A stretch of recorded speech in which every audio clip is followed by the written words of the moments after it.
Hey, what's up, people? This is Wyre the Lion. Welcome to Behind the Song. Kenyan Boy, won't you come take a walk with me?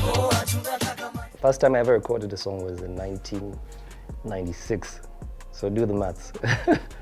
We're about to hit that 25. But it's been an amazing journey, man. The music industry has come a long way. A lot has changed for the better. It's a lot more competitive now because there's a lot more players. Media has really grown from how we sell music to how we market it. But it's all for the better anyway. My first single ever released was called Sikiza.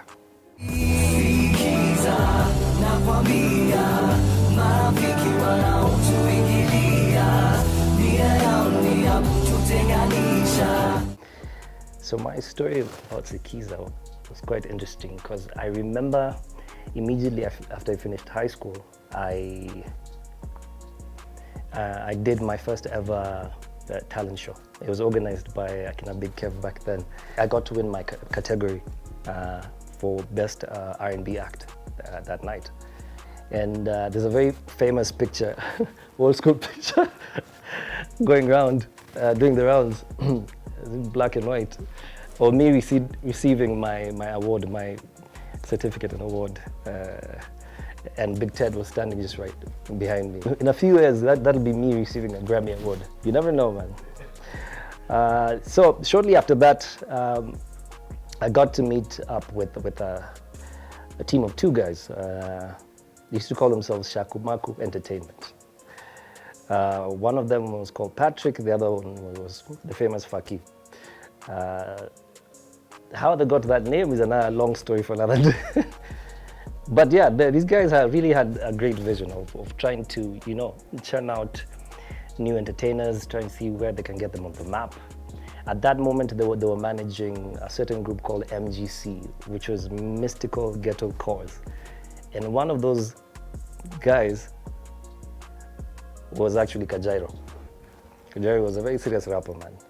So they were trying to see where they can get MGC and myself in the industry in terms of exposing us, getting us, record deals and stuff. I had vowed when I was finishing high school that I am not going to work with any producer if it's not the best. And I told Patrick, I need to do a demo and see if we could come up with a good demo to give one of the best producers. But at that time, the top producer right at that point was Ted Josiah, man. Ted was like Diddy that time, man. If you're not working with Ted, you're not working with no one that time. So I was like, you know what? Let's go for gold, man. Let's see if we can do a good demo for Ted. So we went to a small studio, got the demo done, and about a week after that, we decided let's go drop off the demo at Audio Vault Studios. I remember, up to this day, I remember the tape. It was a chrome tape, silver and gray chrome tape. So we got to the gate, and I'll never forget this day, man. When we knocked at the gate, the caretaker opened where you put your hand to open the latch down there, and peeped through that hole. So we're like, we're here, would like to see Ted, and see him for a few minutes. Then I remember he said, Ted Ayuko. So I could see we could see Ted's car, through the gap in the gate. And this is like, Ted Ayuko. I was like, okay. So what we did was like, okay, help us with a piece of paper. We scribbled our contact and put the demo and closed it. And we left. Like, okay, man, at least we tried. Come by and by. About a week after, I got a call on my landline at home. I'm going to be clear, there were no cell phones yet. And I was like, we're calling from Audio Vault, and we'd like to book an appointment with you. Ted Josiah would like you to come over to see him. I was like, oh, okay, wicked, man. So I called Patrick quick, like, man, Ted's called, man. We need to go and see him next week. So I remember me and Patrick waiting at the reception, and we're chilling like this. We are seeing, I think it was Johnny of Kalamashaka walking like this. I'm like, what? did you see that? Okay, that's Jordan. Okay, chill. Chilling like this again, I don't know who else passed. I was like, what? So this is where it all happens, man. You know what I mean? This is where all the hits are made. So shortly after, we were called inside. So when we got in the studio, it was the most beautiful studio I'd ever seen in my life at that point. And at that point, Ted was sitting down and there was Ambrose of Mandugu Digital, because they were working together. So we said, hi, Nini, and so he asked who is who. I was like, introduced myself, introduced Patrick as my manager at the time. So he was like, I listened to your demo. So we're sitting there looking like students. I'm waiting just to be bashed and to be told, now, okay, my guy, this, you need to up your game. So he was like, I didn't even tell Kalamashaka this. I'm telling you this. You're tight. So there was a period of silence. So he just hit me, this guy told me my demo. My demo is like, it was like very serious, you know what I mean? So inside my heart, I'm doing backflips. Yani, I'm ecstatic, but I'm trying to keep it cool, keep it gangster. Right? I'm like, thank you, man, I appreciate it. I'm like, what? Ted just told me my demo is tight. So he was like, you know what? Let's meet up in a week and see what we can work on together. And for sure, we came back in a week and we started working on my first single. And it was called Sikiza. It was an R&B jam. The beat sort of had like a Timberland vibe back then. So, one thing Ted liked about my demo was the fusion of singing, and I used to do this sort of like Bone Thuggish, Twister-ish, Snow-ish. I had a lot of influence from Snow back then, so I did my magic on the demo. He's like, that style was very serious. So he told me at the climax of this song, I want to see if you can rap. He's like, dude, you want me to rap? I'm like, yes, I want you to rap. Give me like Twister flow kind of thing. So I was like, okay, give me a day, I'll be back tomorrow. And for sure, I came back, I did my thing. He was like, dude, now we have the sound. At around the same time, I think I found Nikki in the studio. I almost passed out because Nikki was like, man, Beyonce of Kenya at that point. We jammed on a song together, started recording it, but he also got Nikki to do background vocals on Sikiza. So if you listen to that tune closely, you'll hear Nikki in the background do background vocals. Around the same time is when Capital had a joint venture with Audio Vault, and they were scouting for talent. I remember the first time I was listening to radio at home. And in fact, Ted called me, he's like, you know what, we're going to debut your song with Dennis Ndavi, because he used to have this East African, a Friday night show called East African Chart Show or something. He was like, yo, stay tuned to the radio, because we'll do a grand intro. So Dennis Ndavi gave Ted a call and he's like, you know what, tell us about this new jam you're about to debut. And Ted was like, what's up, East Africa? Next up we have East Africa's bad boy of R&B, Wyre, with his hit single Skiza, and it played. Dude, the black flips in the house were on. It was crazy, man. So yeah, that's how I got into this thing. Around the same time is when Nazizi was also recording in Audio Vault as well, and at that time they had just worked on Kenyan, the second chapter, and her tune for Nataka Kuwa Rapper was on that. So we got to meet up with Naz, and I was like, I like your flow, and she was like, I like your R&B vibe mixed with the dancehall thing. Let's see if we can do something together. So we proposed it to Ted, and Ted was like, okay, let's see what we can do together. So he started working on an instrumental. Around the same time, K-Rapt had been coming around to the studio. And when Ted saw him, he was like, you know what? Ted played that tune that myself and Naz had started working on. And he was like, you know what, K-Rapt, let's see what you can do on this track. So we voiced it and we came up with a tune together. So in fact, that was actually going to be the first original unit of Necessary Noize. We started doing rehearsals, you know, for the stage act and stuff, but we never got to release a song anyway. But we kept on still experimenting with sounds in the studio with Ted, and Ted started working on the beat for Clang Clang. So at some point in the song, Ted was like, you know what, we need like an English rapper on this tune. And that's when Nas was like, you know what, this guy I know from my childhood days called Bumsy. So she brought him to the studio. He did his bars for Ted. Ted was like, you know, that's the vibe we're missing. He jumped on the song. And that's how we came up with Clang Clang.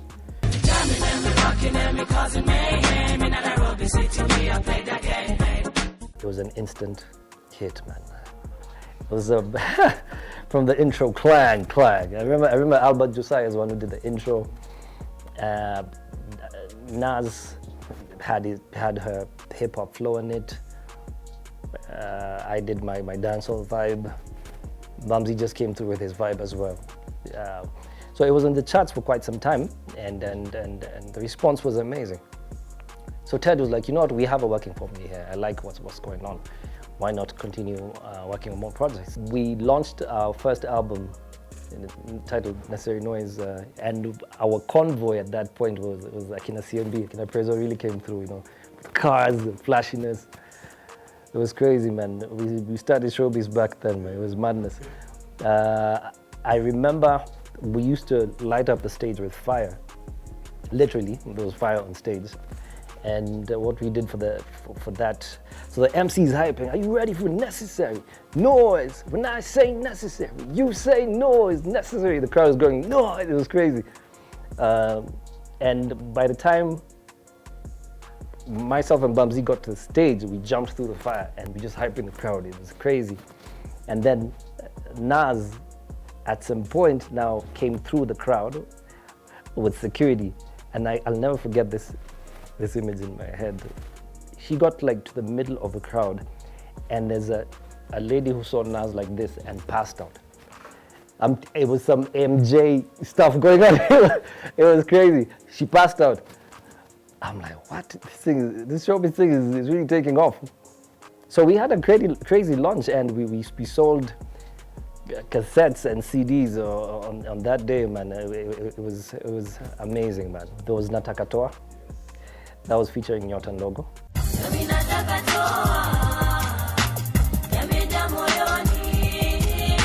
There was Daddy Da. Da da da di da.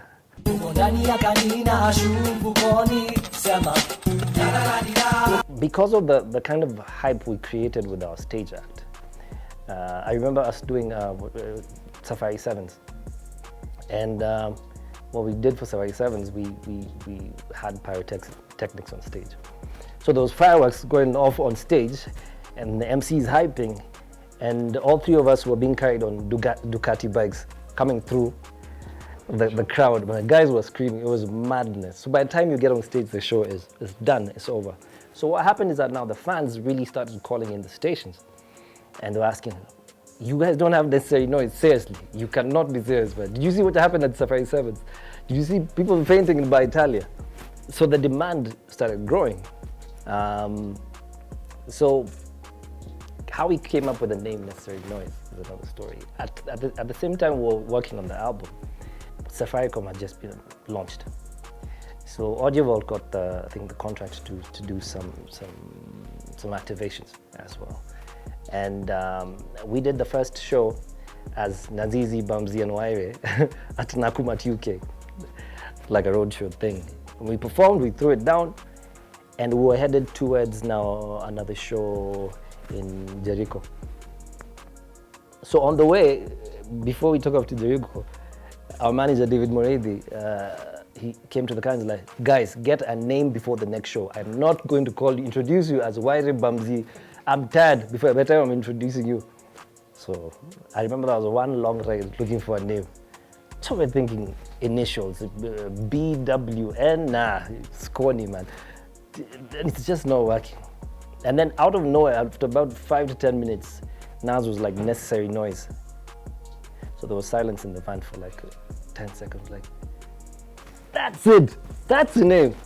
Why? It describes us, man. Because normally if you put 3 artists with different styles together in a song, you'll normally get noise.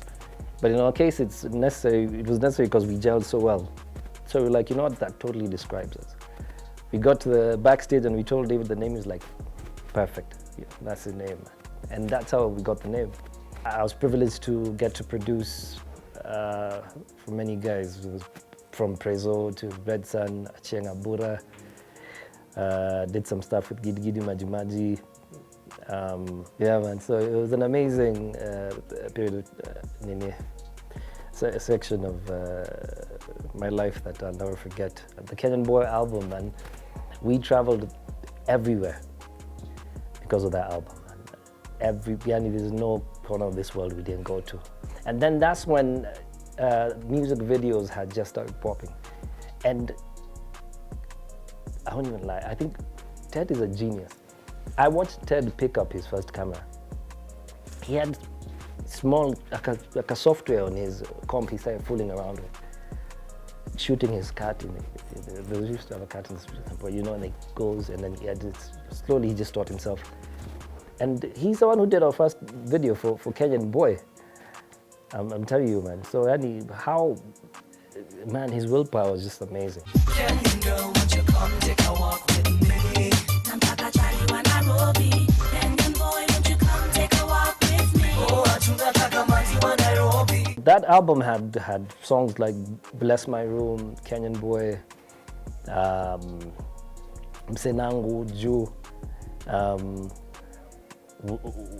We got so much, and surprisingly, we only did I think 3 videos. We only shot 3 videos for that album, but I think it was enough already. And we were pushing units, man. Myself and Naz, we started traveling everywhere, man. We did the US, UK, Middle East. We did SA, UG, TZ. Because I remember actually when we came back from our first US tour with Naz, Bebe Cool had hollered at us. Now we knew Bebe from Nairobi because he started his career here with Chameleon, and we used to perform at Beats of the Season with them and thing. So he was like, guys, I'm doing a comeback concert in Kampala. I would like you guys to come over, because your tunes are massive here right now. So I remember we landed here, stayed a day, then we flew now to Kampala. When we got there, I was like, yo, baby, you know me, I'm still your fan from day one. King of the Jungle is my jam, you know what I mean? And he was like, you know what, you guys, we should hit studio.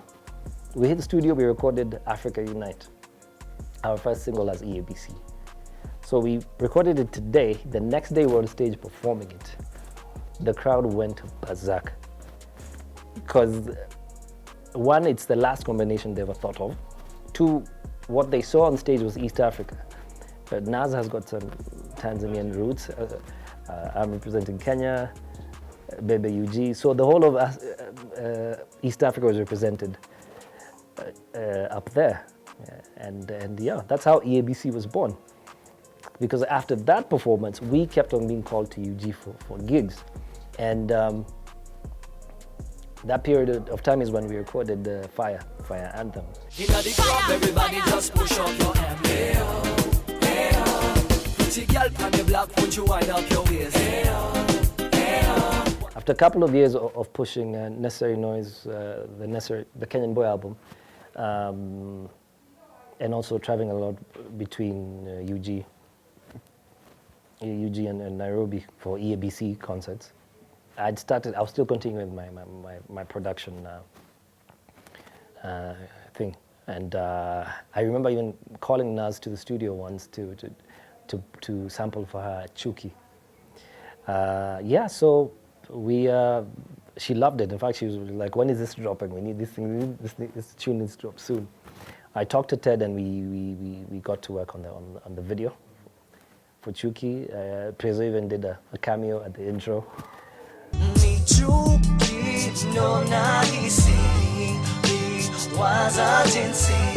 Chuki was about, it was actually a true story. that inspired it. And it's about some guys trying to get all up in my business, basically. I put all my feelings in. In fact, I thank them for meddling in my business because I came up with a hit song. Damn it. What I wanted guys to get, you're transitioning from this monster group. So guys are used to you in a certain sound. I wanted guys to get to know my sound as well, how I sound. So I decided, yes, I started with the R&B thing, and I have this passion for dancehall. You know what I mean? How do I bring it out? So I decided, let me drop the first single as an R&B tune, which really took off, because I think now the transition from the whole Necessary Noize reggae hip-hop vibe, this was like a breath of fresh air. The second single I did off that album was now Make a Choice, produced by Musyoka. Is it me or your ex-boyfriend? Make a choice, pretty girl, make a choice. Your answer tell me what be a choice. Make a choice, pretty girl, make a choice. That was intentional because I wanted guys to see both sides of me, the R&B side and the dancehall side. So when that dropped, that now took the clubs, man, by storm. I was like, okay, at least now I've got variety in my set when I'm performing. We've got the laid back thing, and we've got the dancehall vibe. And we kept on adding, and finally I came up with the first album, which was Definition of a Love Child. I titled it that because I wanted guys to now get to know Wyre as the solo act and what's Love Child all about. The reason I got that nickname in the first place was because of my prowess in writing love songs. In high school? Yes. Yeah, during our burnout sessions, everybody's coming through gangster rapping, I'm like, all right, ladies, man, girls like, yeah, lovey-dovey guy, man. So I pushed that first album for a couple of years. Did quite a number of now. That's when I really started getting booked as a solo act. I remember G Money came to town, and he was working with the Homeboys, and he had heard some of my stuff. So I remember we were at an event, and he saw me. I was like, "Hey, what's up, Mario? How you doing?" I was like, "I'm good." He was like, "I'd like to see what you can do." There's a good friend of mine called Arif Cooper, the guy who produced the Relationships rhythm. I'm like, "Yes, man, I love that rhythm." He's like, "Yeah, no, I'd like to see whether you guys can work on something. Let's try and see whether we can get you into that rhythm." And I was happy because for the longest time I was trying to get the links to get on these rhythms, because I'm one guy who respects intellectual property, so I'm not the kind of guy who will jack a rhythm and go voice it without the consent of the producer. I mean, being a producer myself, I wouldn't like the same done to me. So yeah, he suggested the idea to Arif. Arif sent us a rhythm, and I voiced it. We had just come from a rough patch with the whole post-election situation. So I put all my feelings on pen and paper, and that's what came out, because I felt like the youth were really being misused at that point. They were the ones running the streets, burning buildings. You don't see the Wazais running the streets, you know what I mean? And that's why I said, the youth need to take their place in society and know that their voice, the voice is powerful, you know what I mean? But not misuse it at the same time. They can use it for the better, use it for positive. So I voiced it and I sent it to G. G sent it to Arif. Arif loved it.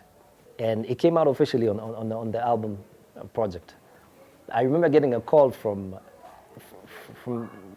a DJ in the US, and he's like, "Yo, Wyre, man, I'm part of a record pool, and I'm on the website, and I'm seeing this album, Relationships Rhythm, and I'm seeing Sean Paul, I'm seeing Cecile, Elaine, I'm seeing Ginger, Coley Buds, and I'm seeing Wyre.